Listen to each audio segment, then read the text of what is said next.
দীর্ঘ অপেক্ষার পর অবশেষে নতুন বেতন কাঠামোর সুবিধা পেতে যাচ্ছেন সরকারি চাকরিজীবীরা। তবে পুরোটা নয়, শুরুতে মিলবে অর্ধেক। আগামী 1 জুলাই থেকে নবম বেতন কমিশনের সুপারিশ অনুযায়ী সরকারি চাকরিজীবীরা নতুন মূল বেতনের 50% পাবেন। বাকি 50% দেওয়া হবে পরের অর্থ বছরে এবং 2028-29 অর্থ বছর থেকে পুরো বেতন ভাতা কার্যকর হবে। এজন্য 2026-27 অর্থ বছরের বাজেটে 35,000 কোটি টাকা বরাদ্দ রাখা হচ্ছে।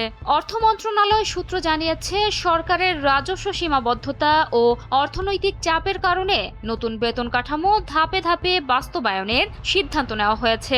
নবম বেতন কমিশন সরকারি চাকরিজীবীদের বেতন 100 থেকে 140% পর্যন্ত বাড়ানোর সুপারিশ করেছে।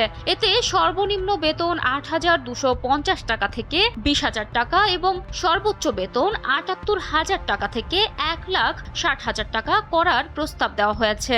এছাড়া পেনশনভোগীদের পেনশন ও চিকিৎসা ভাতা বৃদ্ধিরও সুপারিশ রয়েছে। সরকার আশা করছে, ধাপে ধাপে বাস্তবায়নের মাধ্যমে নতুন বেতন কাঠামোর সুবিধা সব সরকারি কর্মচারী ও পেনশনভোগীদের কাছে পৌঁছে দেওয়া সম্ভব হবে।